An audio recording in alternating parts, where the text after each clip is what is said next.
Pour le CNC, moi je suis ravi de vous avoir entendu dire que les missions du CNC étaient fondamentales par rapport à la création. Comme vous l'avez dit aussi, souvent, enfin, pendant toute l'après-midi, que c'est un système qui repose sur un principe de redistribution.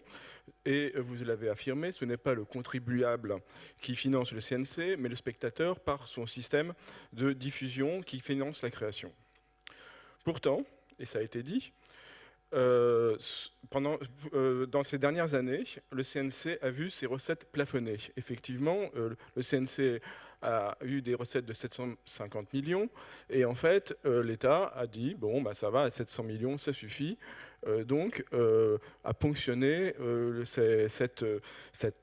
à plafonner cette somme à 700 millions, et donc à récupérer ça. Ça, c'est un premier point, c'est-à-dire qu'en fait, on donne des missions et en fait, on n'en donne pas les moyens. Deuxième chose, c'est au niveau du CNC, il y a eu un rapport au parlementaire qui a proposé, qui a montré que, et le CNC s'est félicité, que dans un but d'industrialisation, de concentrer les aides automatiques aux 10 premières sociétés françaises de production. Donc, en fait, ma question, c'est avez-vous l'intention de garantir le financement mutualisé? Bon, et d'ailleurs, si vous ne le faisiez pas, ce serait un problème par rapport à même la notion même du fonctionnement et par rapport à la place européenne et au problème de, comment dire, euh, pour les échanges internationaux, en fait, au niveau européen. Et deuxième chose, que pensez-vous de la démarche, justement, que le CNC pousse, en fait, les 10 premières sociétés à avoir une aide automatique les plus importantes? Voilà.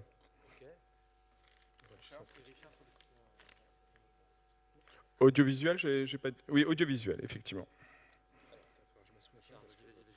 Bon, moi on a beaucoup parlé d'Internet et je voudrais revenir à la salle de cinéma puisqu'on produit des films avant tout pour qu'ils se rencontrent avec le public dans une salle de cinéma. Et cette diffusion des films en salle aujourd'hui, c'est vraiment un enjeu majeur pour notre secteur et pour le maintien de la diversité des œuvres. La potentialité de carrière d'un film en salle influe fortement sur la capacité de ces films à trouver des financements. Et aujourd'hui, de nombreux projets ambitieux ou de jeunes réalisateurs ont des difficultés à se monter. La numérisation des salles de cinéma, qui est aujourd'hui réussie, tend à accélérer de plus en plus les phénomènes de déprogrammation des films, de multiprogrammation, en laissant là un espace d'exposition de plus en plus faible aux films pour exister. Par ailleurs, c'est corollaire au CNC, les crédits accordés à l'action culturelle cinématographique par les DRAC ont fortement diminué au cours des 5 dernières années. Ces crédits servent pourtant à structurer les réseaux de diffusion des films les plus fragiles. La question du nombre de films, on vient d'en parler, est souvent avancée comme un argument pour justifier ces phénomènes d'exposition. Pourtant, en y regardant de plus près, en 10 ans, le nombre de films inédits sortis en salle a augmenté de 10%. La réalité tend donc davantage vers une concentration des séances et des entrées sur certains films. Je donne un petit exemple. Sur les 12 premiers films au box-office cette année, ces 12 premiers films ont réuni 5200 copies. 5200 copies, c'est à peu près le nombre d'écrans en France. Enfin, l'explosion des frais de sortie, due notamment à la publicité préventive dans les salles de cinéma, fragilise l'économie économique des distributeurs indépendants et leur capacité à prendre des risques sur les films les plus fragiles. Alors que certains voudraient que certains films sortent directement en DVD ou en VOD, on peut se poser la question alors, qu'est-ce qu'un film de cinéma qui ne sortira pas en salle de cinéma ? Partagez-vous ces constats et quelles solutions de régulation comptez-vous prendre pour permettre à la diversité du cinéma d'exister en salle ? Au travail sur la proposition de loi de Michel Herbillon sur la numérisation des salles, permettant notamment aux grandes salles de pouvoir avoir un dispositif d'accompagnement pour leur permettre de financer la numérisation de leurs salles. Il y a le dispositif du CNC qui permet le financement de la numérisation des petites salles, mais reste effectivement la problématique pour les producteurs d'accès à la salle du fait de progressivement l'arrivée de la technologie numérique. Or, on sait bien qu'un certain nombre de producteurs ont accès financièrement qu'à l'exploitation classique, en tout cas au mode de diffusion classique. Et là, on se retrouve avec un vrai problème qui n'est pas encore résolu, qui est comment faire en sorte d'accompagner les producteurs dans la production de films en numérique, ce qui permettrait quand même d'abord d'avoir accès à cette technologie-là, et puis deuxièmement, comment faire en sorte que les salles qui, du coup, avec un coût de la bande beaucoup moins cher en numérique, ont accès à des films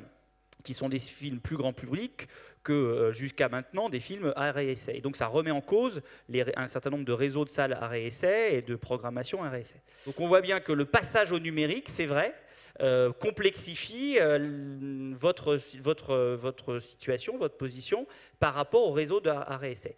Donc je pense que vraiment là, pour le coup, le CNC a un vrai rôle d'accompagnement et peut-être de définition à terme d'une réglementation permettant l'accompagnement des producteurs indépendants pour que dans notre pays soient maintenus des réseaux arrêt-essai qui répondent à la diversité de l'offre cinématographique. Et effectivement, un film qui ne passe pas en salle, on peut difficilement penser que c'est vraiment un film de cinéma. Le CNC doit aider à l'exploitation, à la diffusion du film.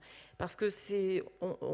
Alors moi, je suis tout à fait d'accord, je me félicite qu'il y ait beaucoup de films qui soient produits en France, et ça, c'est une très bonne chose. Il faut qu'on arrive à les diffuser davantage et à les diffuser largement sur l'ensemble du territoire.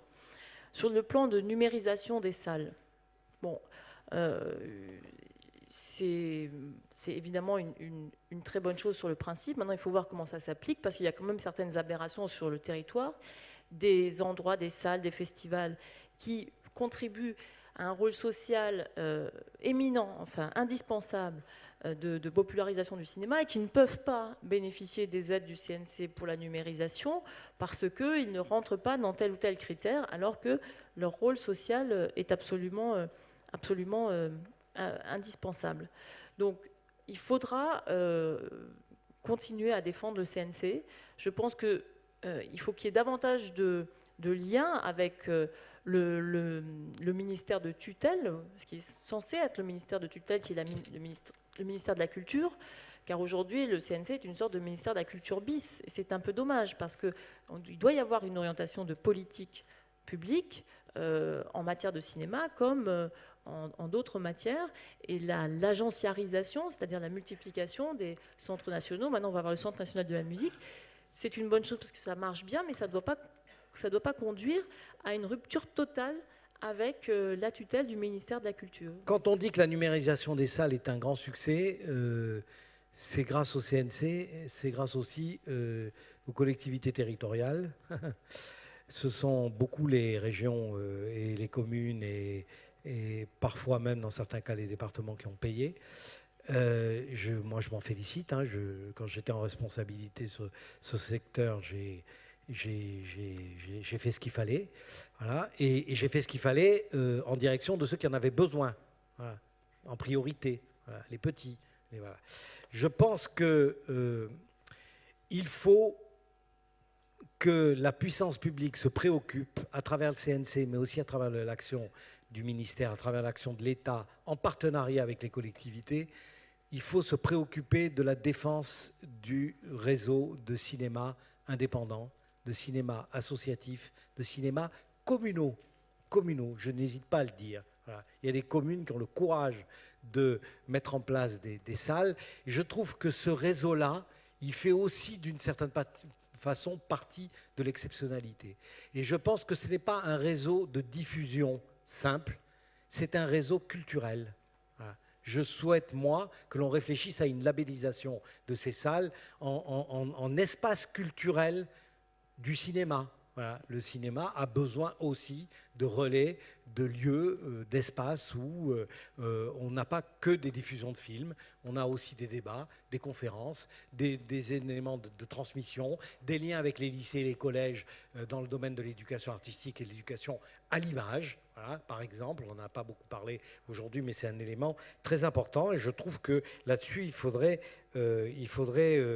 réfléchir. Je pense qu'il y a une autre question, c'est revoir aussi peut-être la question de l'attribution du label RSE. Il me semble qu'on ne peut pas s'exonérer de cette réflexion, qu'il y a un certain nombre de films qui bénéficient du label RSE actuellement, qui donc squattent un petit peu les écrans de nos cinémas indépendants, associatifs, communaux, etc. Et pour lesquels, franchement, on peut se poser la question de savoir s'il s'agit bien de films RSE.